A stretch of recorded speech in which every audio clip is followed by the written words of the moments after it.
push the record button and say welcome. Hi, Karen. Hi, Martin. As if we've not been talking for half an hour. I know. It's wonderful to talk to people and hang out with people in the principals community. And Karen's here all the way from Canada. So tell us, Karen, what's going on and why you're showing up today with your why. I'm curious about your why and how that came about.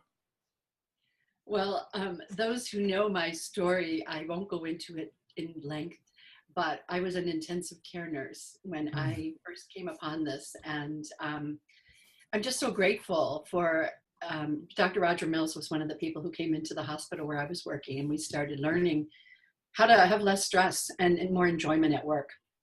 We had a lot of backstabbing and griping and complaining, and we were all great people. I mean, nurses are really wonderful people, but when we get caught in our stressed state, we just don't bring the same amount of not only joy for ourselves, but also the care, the tender loving care to our clients. We don't, bring the same expertise and comfort and security and all of the things that make being in an intensive care unit a lot easier for whoever's there, helping the doctors or helping the patients and myself. So I was grateful for that beyond belief. But when I started actually getting to know more about how my mind works, I just thought, oh my goodness, everyone needs to know about this. And I had always been attracted to psychology and understanding about the human mind, but I hadn't really done any training or anything in it other than in my nursing practice, school, but we didn't get to see very much in that area. So when I started learning this, to me, it all just made sense. And I didn't have a lot of history of reading a lot of books and having a lot of techniques and a lot of ideas about how things should go. So I'm one who likes simplicity. I liked how easy this was. To me, it all made sense. And I just totally knew I had to change my career because as much as I loved ICU, in order for me to take an internship, I was going to have to be on a job that was in more regular hours. So I ended up at the hospital where I was at. They had a position for nursing research on stress in the immune system. And I took that job so that I could take the internship. But what happened was all of these veterans that I was seeing in the research study started to change. And I really saw the impact of how much this was going to be something that I really had to take this into being a mental health nurse. I saw people that had, major amputations or were having lots of different major medical problems. And they'd say stuff like, I don't want my legs back for what I know now, because they knew how to be happy, or that you'd see that families were starting to get together where there'd been estranged relationships. And I just thought, wow, okay, now this is definitely what I'm going to be doing. And when I asked my bosses when it was time for me to leave, I said, I have to go off and work in this field now. They said, oh, well, we've got another little project. We have a research project on training nursing home staff.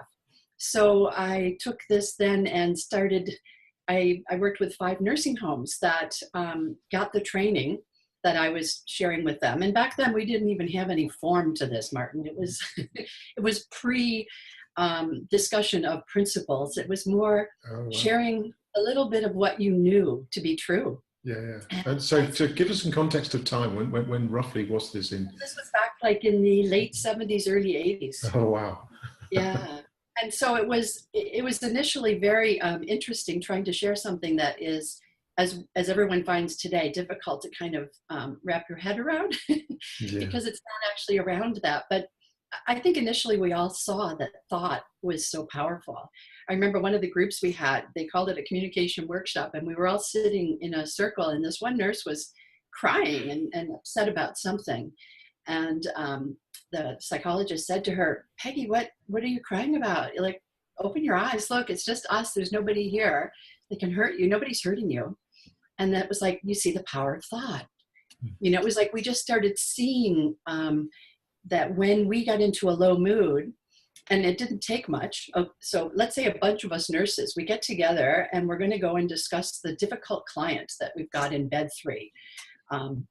So we all go and have our little team meeting. And initially, we're wanting to go to say, how can we help? And then I start saying, oh, you know what he said to me the other day? And then someone else says, yeah, and then he tried to kick me. You know? So we all started getting wrapped up in the details of the problem of the gentleman.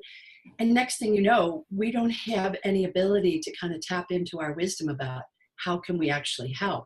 So we just started to see it playing out throughout the ICU. And the first book that came out many years ago, and it's not really worth much today, but it was called Sanity, Insanity, and Common Sense, the missing link in mental health. And we were written about in that book because the ICU became a place that everybody wanted to go visit because they thought, why is everybody so happy up there? And we saw ourselves as nurses who used to backstab and gripe and complain and not help each other. Yep. Teamwork was just amazing. You couldn't believe how much we all enjoyed working together. There was just a whole different feeling in the place. So it was obvious to me that I need to share this with more people. And what happened initially down there, this was down in Florida back in the early 80s, people started coming from around the country to do training. We had a place called the Advanced Human Studies Institute back then. And that's where my internship was in.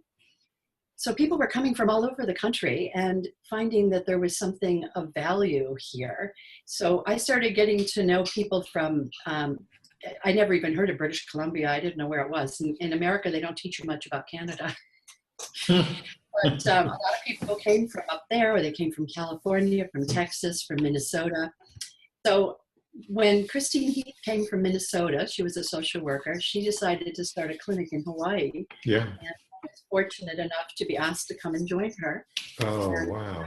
We started the Hawaii Counseling and Education Center with Christine and another lady, Sue Sakura. So again, not having had a mental health background, it was very interesting because I didn't have a thought that I couldn't do it. And I ended up working and doing prevention programs, which I'd never done. I started doing treatment programs for special ed and emotionally handicapped kids. We worked with substance abuse.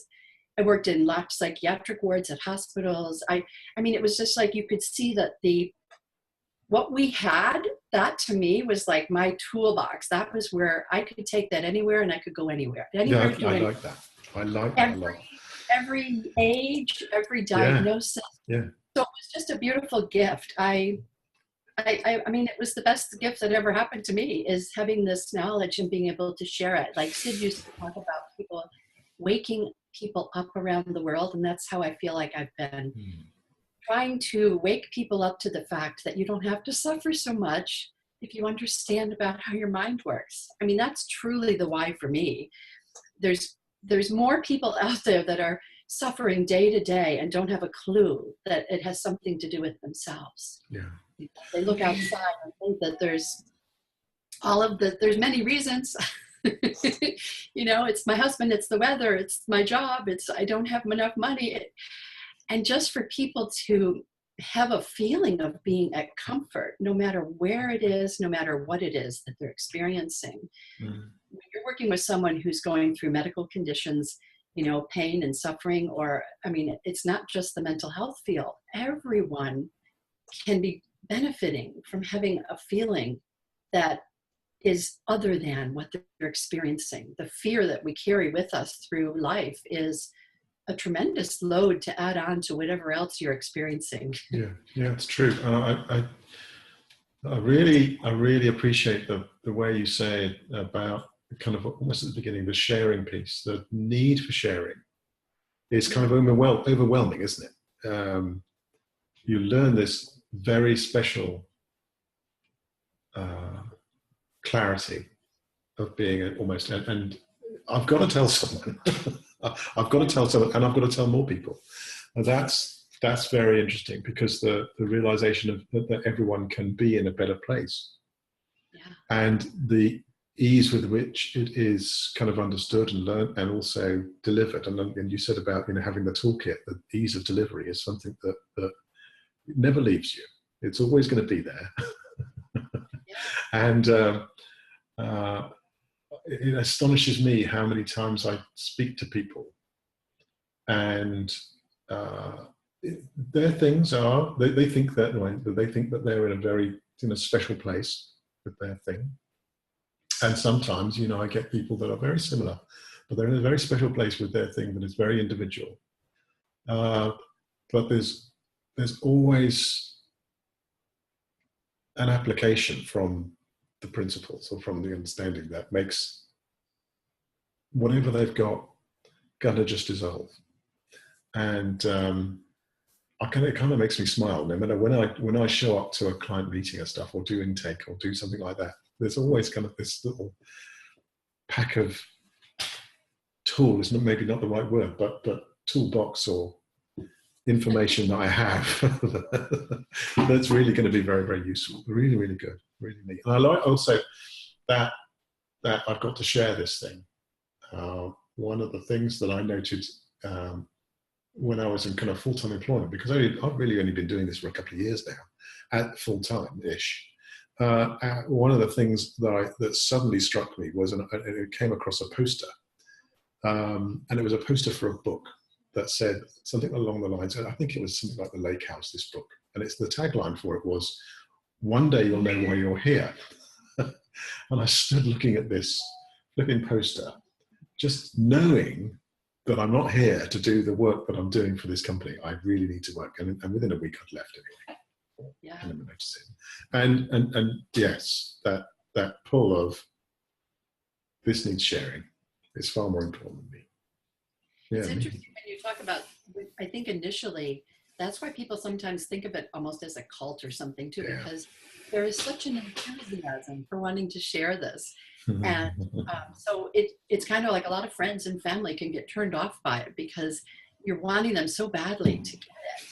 Yeah. And it doesn't matter if we're talking, like Sid would say, how much that he was thinking, well, why wouldn't people hear this? How come they're not getting it? And, then you start recognizing that this is so foreign.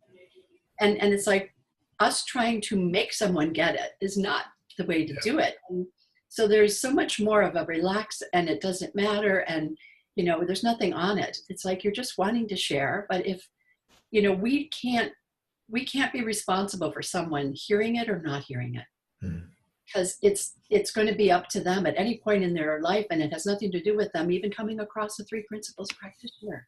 Yeah. Some people will find the wisdom, and it has nothing to do with coming across this.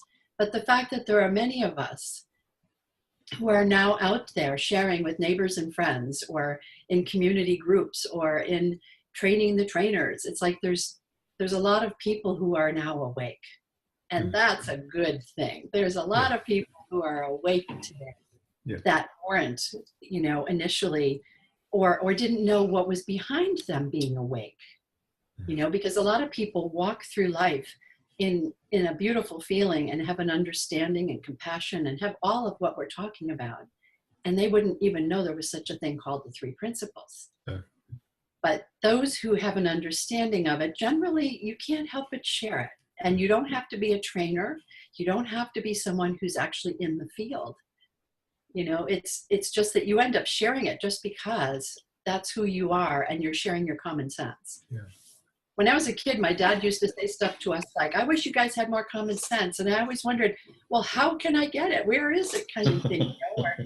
I grew up, because my dad was a mortician, I grew up having a real sense of the fact that we're all not going to be here forever. And you do wonder, why am I here? And there's kind of a different sense of living life differently than some people who are just like, oh yeah, well, here I am now. Let's see. Next thing I do is I go to school, and then I end up getting married. And it's like, then I'm going to have kids, and people have this thing that they plan out their life.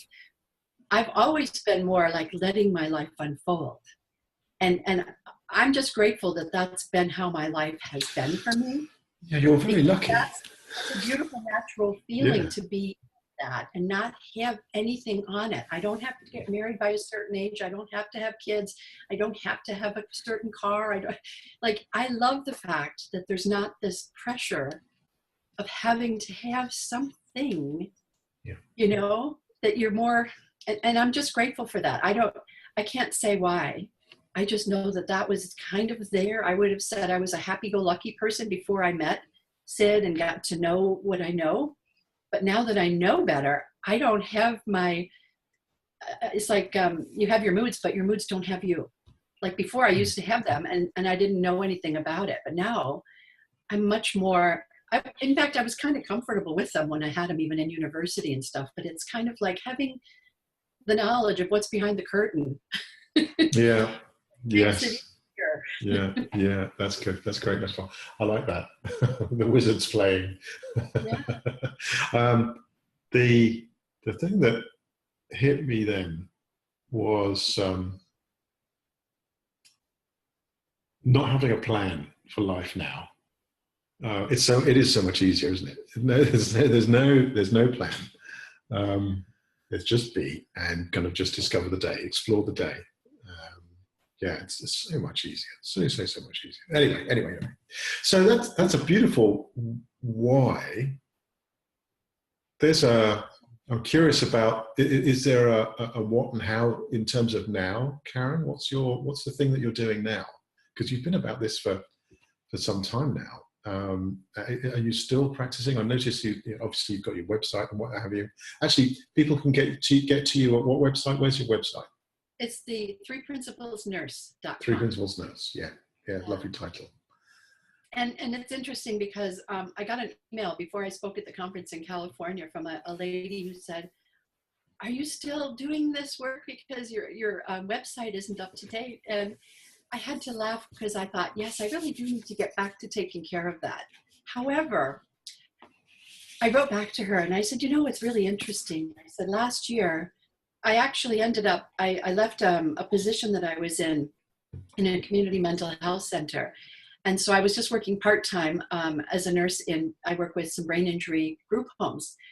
But I also was now putting my private practice more into play. Okay. And so in the last year, I told her, it's interesting. I haven't kept my website up, but I said I did like 2 radio shows last year and I did like 3 or 4 webinars and spoke at a conference. And so you start looking at all the things you've done.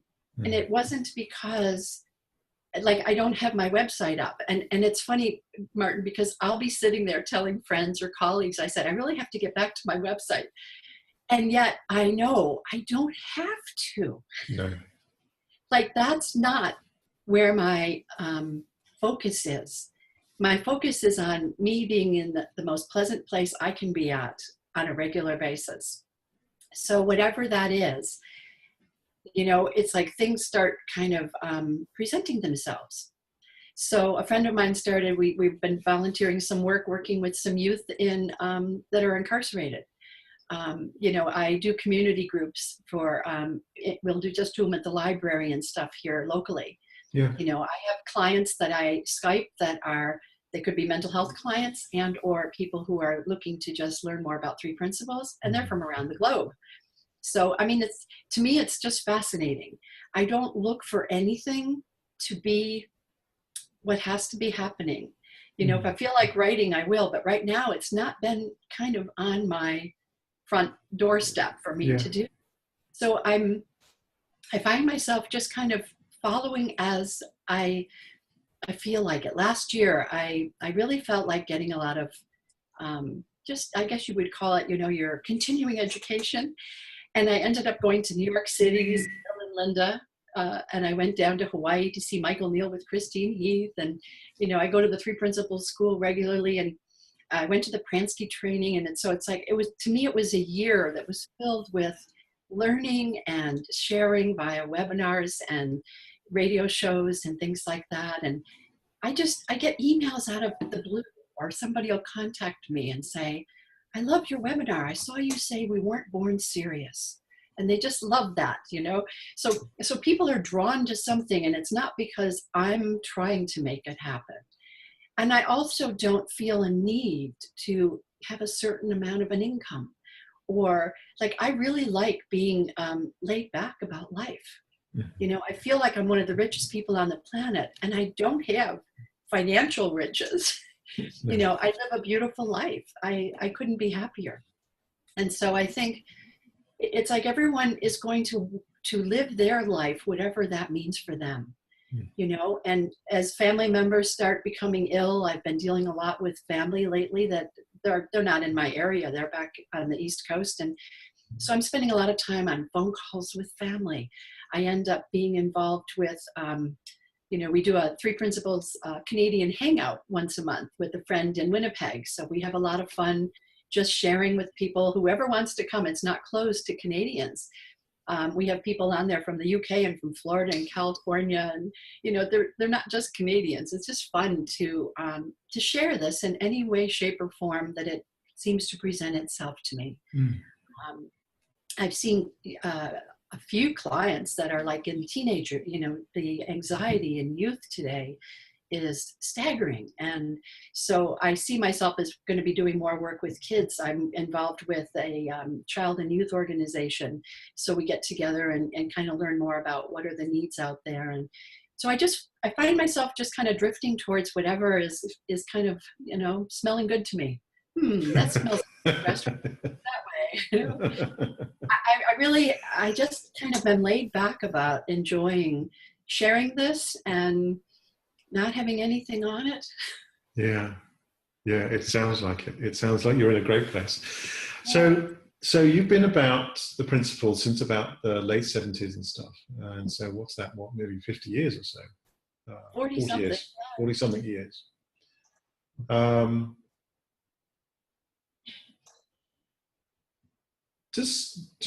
just curious about a question that's popping into my head personally. I'm curious about that evolution of Karen over that period. Do you actually see that as an evolution that has been gradual, or has it all been up front in the first 5 years or so, or is it something that's uniform? Tell us about that. It's a constant evolution.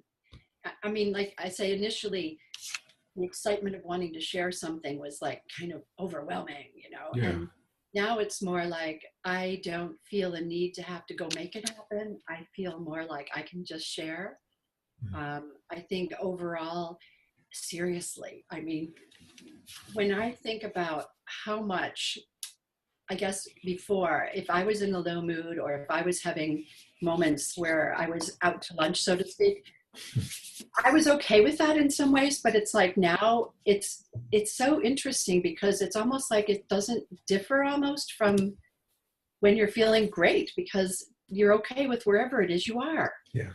It's just this beautiful feeling of being, it was funny, I was thinking about this yesterday. I thought if you tell people that you're okay or that you're comfortable or whatever, people might start thinking, well, does that mean you don't have any aspirations? Does that mean that you don't have interest in goals, and it's like you don't care or whatever? And it's like, no, because I'm very much an activist in many ways.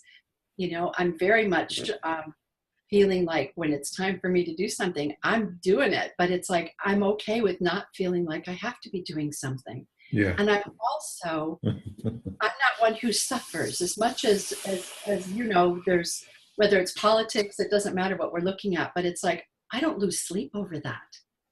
I'm still very much a part of wanting to be doing my part in, to me, the best thing we can ever possibly do is just be our best self, to be as loving and compassionate. And as, many people have spoken to, having a conversation, even when I have conversations with family members who are on the opposite side, it's like, I want to know why it is they feel that way, why it is they think that way. I don't have the same, I see people who are really losing sleep and who are feeling anger and who are being quite upset with things. And it's like, I don't have that peace. I don't like what's going on, but it's not like it's affecting me. You know what I mean? I do, exactly. Yeah. Yeah. So over all these years, I'd say just generally, you can't possibly explain what it's like. Because if you're saying that walking down the street, walking your dog at night with your husband is one of the nicest things as part of your day, some people are going to think, really? Like, because people think that there has to be something, and it's really just that life is so beautiful. It's like anything else is like just icing on the cake, because already life is nice. And when I came back from South Africa, I was quite ill. Both of us actually were. And I think the long travel, we got the virus, and it's like, oh my gosh, it just took forever for it to go away. But during that whole time, and honestly, I still have a bit of a cough. They call it the 14-week cough or something. But it's like the whole time, all I was so grateful for was I didn't get sick while I was on my trip. Yeah. And I was still getting to experience the joy and looking at pictures and sharing with friends. And I was, even when I was sick, I was still having all this, the beautiful feelings of all of that. And I think in the past you could get so wrapped up and I don't feel good, leave me alone, and I don't want to talk about anything. I mean, it's like that part of being sick is that you kind of used to wrap yourself up in being sick. Yeah. And I don't anymore. I wrap myself up in more like nice memories. And, you know, there's like, I have the ability to have a different experience, even when I'm going through things. I remember talking to somebody once when I was on the operating room table going in, and I said, it's like, in my head, I'm on a beach in in Hawaii. And it's like, most people can't experience that because they would be in their head worrying about what's happening. You know, in the old days, if I was on a date, I'd be thinking just like the old Annie Hall movie. Do you remember when they had the little subtitles over people's heads? Oh, yes, yes. Yeah. Say something and I think, oh boy, was that stupid. And I'd be saying something and I say, oh my gosh, why did you say? Like, I used to be editing what I was saying, judging what other people were saying. So overall, you just become better and better listener. You become less and less judgmental. It's like, even when you are judgmental, it's less heavy, or it's less, like all of it changes. So I can't explain to you, but I guess I've heard many people say when your consciousness changes, you keep seeing a nicer, a different experience. And that's what it's like, Martin. It's like, it's never that you don't have ups and downs. It's just your ups and downs are just so much easier. Yeah. It's interesting, actually. Something that just popped in was that it's something that's changed, other than, you know, my relationship with my Karen, because I'm married to a Karen as well. And our relationship has just skyrocketed since the last couple of years or so. And we're in a great, great place now. The interesting thing is I have virtually no opinion of anything. And that's really freeing, actually. You know, when the news comes up and we've got Brexit and we've got Donald winning and we've got all sorts of things happening around the world. It's okay. You know, it's all right. And I've got nothing on so much. It's just unbelievable. Yeah. We went out to dinner the other night, and it just reminds me again of you hear the stories where somebody goes in and they wanted to order salmon and they didn't have any. Yeah. And it's like, this was actually on Mother's Day, so it was difficult to find a place that wasn't going to have a long wait list anyway. And we walked into this place and it was like, they had tables. And one of the things, we love Indian food, they didn't have any naan. They ran out of naan. Oh, God. And it's like, we did not have a bad time because they ran out of naan. I mean, it's interesting to see how life is, right? We can put so much on it if we don't know that we've lost our good feeling over something is, silly. Neat. Well, Karen, so people, if they wanted to get in touch with you, specifically you, because they like the way you show up and stuff, how would they get to you? By the website that you mentioned already, or how would they get in touch with you? There's an ask a question or I even do 30-minute free consultation through my nursing website. Okay. So, threeprinciplesnurse.com. All right, perfect. That sounds perfect. I just love to share with people. It's like, to me, there's so much out there. And I think for most people, a lot of times I'll get people that are calling or wanting to know more about where to go, how can they find out more? And some people don't have the money for it. And for those who do, there's lots out there, but there's also a tremendous amount that is absolutely at no cost. Yeah. I just want more and more people to be aware of what's out there so they can tune in and find out more. You don't have to go to anything, there's so much available. And I think the more we wake people up to that, the more that we can have this become, Kathy Casey mentioned on something that I watched recently. She says, what's so beautiful about AA is they have meetings everywhere. There's always a place for someone to go when they're ready to deal with their addiction. Won't it be fabulous when we have 3 principals meeting groups happening so many places that everyone knows every week they need to talk to someone, that there's a 3 principals group happening in their location. Yeah. You know, I think for us to see having that availability is going to be a tremendous gift. And right now we can just point them to a million social media resources because, Martin, when we were first starting off, there wasn't any of that. Honestly, it was amazing to think how much we actually got done when there was nothing going on. I mean, as far as technology, it's just blown it all out of the water. It's been fabulous to see the growth. Good. Well, I'm pleased to be part of it. Yeah. So, Karen, is there anything that you'd like to leave us with? Well, it's Mental Health Awareness Month here. You finished Mental Health Awareness Week in the UK last week. But if anyone is really wanting to know about true mental health, I think that's the biggest thing to me, is that most of us are walking around with an idea when we say mental health, people think the mental health centers. And that's, as Dr. Bill Pettit has said, is we've become experts at mental illness, but there's very little out there that's talking about what true mental health is. And I think that's the part that I would like people to know about, that everyone who's suffering, it doesn't matter if they're schizophrenic or depressed or anxious, for them to be more aware of the fact that they have moments of being in mental well-being throughout their day. And they're not recognizing it because they're so focused on the other side. So I'd love for people to just be so much more aware, to wake up to the fact that, you know, oftentimes, and just use an example, someone who's very depressed, an older woman, and someone had used this story, and they were talking about the fact that she was saying, I'm always depressed. And they started asking, they said, oh, well, let's not talk about that for a minute. And they said, you have grandkids? And they started talking about that. And she started laughing and smiling and talking about how much fun she had with them. And it's like, wow, did you recognize that in that moment you were not depressed? Like we think of depressed as being that this is what is with us all the time. But everyone is having breakthrough moments when new thought has occurred and they're no longer in that. And I just think the more that we can wake people up to that, you know, it's going to save a lot of suffering. That was Sid's whole intent, was to stop some of the suffering. Yeah.